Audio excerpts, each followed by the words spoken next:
Okay, okay, so I think we were at this point and I lost my 0, 0. Okay, so we took 1, 1, we reflected it, so it flipped under the x-axis and we stretched it by 4, so it's now at a negative 4.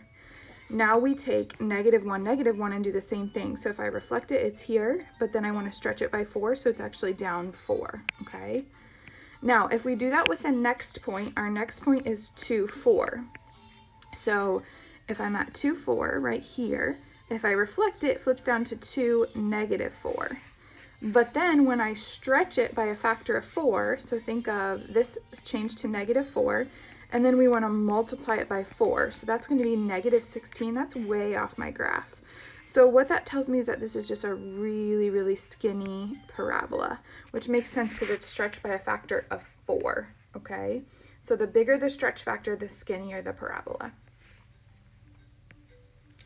Okay, vertical compression. We already talked about this. This is when you have a fraction or a decimal in front of your x squared.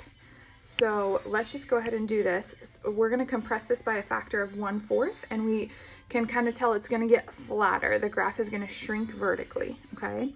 So 0, 0 stays the same. 1/4 of our y value here, 1, is going to be at 1/4. So it's just barely above the y-axis, okay? Now my next point is 2, 4. So right here, 2, 4. If I take that y value, 2, 4, so if I take my y value and I multiply it by 1/4, that just equals 1. 4 times 1/4 is 1. So a fourth of that is going to be at a positive 1. And then I'm just going to sketch that in. You can just kind of tell it's going to be this flattened out version of our parabola, okay? So let's do this one. Negative 1/2 x squared. So again, we know the negative flips it, and then the 1/2, we take our y values and we multiply them by 1/2, or we shrink them by a half. So 0, 0 stays. 1, 1, which is right here, I'm going to flip it, and then I'm going to take half of that value. So it's like at negative 1/2 down there. And, okay. And then I do the same thing for negative 1, 1. I flip it down to negative 1, and then I move it to negative 1/2, okay? So let me erase that little dot. All right, 2, 4. So 2, 4 right here. I'm going to flip it down to negative 4, and then I want to take half of that y value. So half of negative 4 is actually negative 2, which is right there. And then same thing here, negative 2, negative 2. And so still, you can tell it's a parabola. It's just a little flattened out from that original black graph. Okay, so here is our summary, is what I would say. I'm going to use a red pen here. So this a value, it can, if it's a negative, I'm going to put it in parentheses, it can reflect your graph upside down. If a is a value bigger than 1, it's a stretch, so it gets skinnier. And if a is a value between 0 and 1, it's a shrink, or technically the word we use is compression, okay? Now, we haven't talked about this yet. This is a horizontal stretch or shrink. So I'm going to say horizontal stretch or compression. C, we learned that moves it left or right. So if we add C inside parentheses, it moves it left. If we subtract C, it actually moves it to the right. And then if you add or subtract a number D outside parentheses, adding a number D moves it up. Subtracting a number D moves it down. Okay? Okay, so this says, drag each function g of x to its graph. The dashed graph shows the parent function. Okay, so we just want to take we can't really drag these, but we'll just use maybe a highlighter. So we want to take these equations, let's take this orange one first, and figure out which graph does that go with. So on your graphs, the blue dashed graphs there are the parent function, okay? So this first graph would tell me that, first of all, I know it moves down 3. And then this 1/2, that's a horizontal stretch, actually. So remember I said whatever happens inside parentheses, is like the opposite. So left is positive, like when you're adding a number, right is when you're subtracting a number. So if there's a stretch or compression inside parentheses, it's the opposite of what you would think. So since it's a fraction, it's actually a horizontal stretch, but it still makes your graph like wider. So think horizontally left to right, it's getting wider. And it's moved down 3. So the only graph that I can see that's moved down 3 is this one, okay? So this goes with this graph because it's shifted down 3. Again, I'm focusing on that, and you can tell it's stretched horizontally. All right, let's do a different color here. How about green?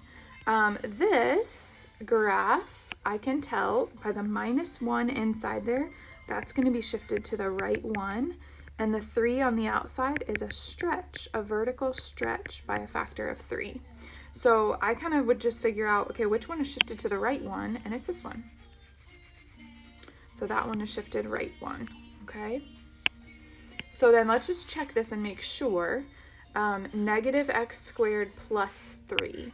So again, the negative flips it upside down, so there's a reflection, and the plus 3 moves it up 3 because it's not inside parentheses.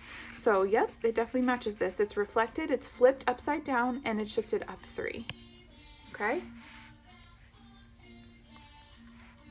Okay, so now there are a couple other parent functions. So this is called the reciprocal parent function, like 1 over x, okay? So the reciprocal function is y equals 1 over x, and it creates these like 2 little branches of the graph.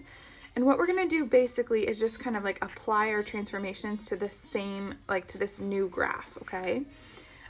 So with your reciprocal function, if I just look at this example, think of like whatever's in the denominator with the x, that's like what has parentheses. So because that's with the x in the denominator, that subtracting 3 inside parentheses, again, I'm kind of quoting, like putting quotations there, that moves it right 3. Okay, because it's like adding or subtracting a number inside the parentheses. And then the -4 on the outside, just like to the side of the fraction, that's going to shift it down 4. Okay, now this is a little harder to graph, but basically what we want to do is figure out like the center of the graph right there at 0, 0. That's like the center of the reciprocal function. So it's kind of where our branches go out from, okay? So what I want to do is move that 0, 0 to the right 3 and down 4. And I kind of think of this now as the new center of my graph. So I'm going to have one branch here and one branch here, okay? And we're not going to focus on like, I'm not going to do any specific values for this because it's pretty basic what you're going to do with this, okay? All right, let's try this one. So this one, again, I would put parentheses around this so I can think correctly, like think in terms of my transformations. So I'm adding a number to x inside parentheses or with my x in the fraction. That moves it to the left. So left 2, and then I'm adding a number 3 on the outside. That moves it up 3. So again, we're going to take the center of our graph there at 0, 0. Let's go left 2, which is right here, and up 3, which is right here, and we're creating like that's the new center of my graph. Okay, and there you go. That's where your branches would be. Okay, so that seems pretty basic. Then we have the cube root and the square root parent functions. So this one is the square root. So you start at 0, 0, so just think of like numbers you can take the square root of. We start at 0, 0. And we take the square root of 0, 0. The square root of 1 is 1. The next number I can take the square root of is 4.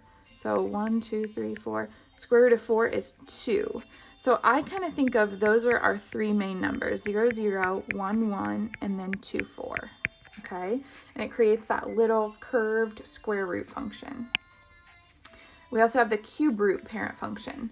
So the cube root, you can take the cube root of negative numbers and positive numbers. So it says basically 0, 0, 1, 1. The next number you can take the cube root of is 8. So it'd be like 8, 2, and negative 8, 2. That's off of the graph, okay? And then again, we're just going to apply some transformation. So we're not even going to graph these. I just want to kind of match the transformations, what we know about transformations with the descriptions here, okay? So we'll use our highlighter again. Okay, so without looking at any of the words, I just want to look at this equation. So I know from that equation, this, because it's not inside parentheses, there's no parentheses on any of these, but think of the square root as like whatever's under the square root is parentheses, okay? So that would be moved up 6. And then the 1/3, we know that's a compression or a shrink by 1/3, a vertical compression or a vertical shrink by 1/3. And so we just look for that description. It looks like it's right here. So vertical compression by a factor of 3 or 1/3, and then a shift up 6 units, okay? Okay, this one, again, I would encourage you to think of whatever's inside the square root as your parentheses. So since that's under the radical or under the square root, we can think of that as moving left 6. And then again, that's outside, so that is a vertical stretch by 3. Okay, so let's find that. Vertical stretch by a factor of 3, that's right here, this first one, and a shift left 6 units. That matches exactly what we said. Okay, how about this one? So I want you to think inside the radical, under the square root, it shifts left or right. So it's a -6, would that be left 6 or right 6? Okay, I remember it's the opposite of what I think when it's like in the parentheses. So this is actually right 6. And then the +3 on the outside is up 3, okay? So right 6, up 3, there we go. Okay, so then by process of elimination, hopefully these last ones match. Okay, so this one, this 3 is inside, so I know that's horizontal. And then it's actually a compression, because remember I told you it's the opposite. So a horizontal compression by a factor of 3. And then this on the outside moves it up or down. So it's minus on the outside, that moves it down 6, okay? And that certainly matches what we just said, okay? Okay, so this one, they actually ask you to come up with the transformation equation. So it says the function g of x is a transformation of the cube root parent function, f of x equals the cube root of x. What function is g of x? So this is our parent function. I want to know what is the equation for that function, okay? So what the important points we had were 0, 0, 1, 1, and then the next one for a cube root I told you was like all the way over at 8. And then we had -1, -1. So what I want to do is figure out, okay, this point that was originally 1, 1 is stretched. How far is it stretched? So this point is now at 1, 3, which tells me it stretches up by a factor of 3, okay? So then if I start with the y equals the cube root of x, and I want to say stretch by a factor of 3, then I just say 3 times the cube root of x, okay? And that would technically be my answer. That's the new parent function. Same here. This would go, this point, -1, -1 drops down to -3. So that's just kind of another way to verify that we have the correct equation. All right, next one. The function h of x is a transformation of the square root parent function, square root of x. What function is h of x? Okay, so again, I'm looking at my parent function right here, and I want to find my new function right here. So it started at 0, 0, and then it went 1, 1, and then I told you 4, 2. So we are starting way over here. It shifted left 4, but then all the rest of the points are the same. So from that point, I go 1, 1, and then if I go over 4, I go up 2. So it doesn't stretch at all, it just moves to the left.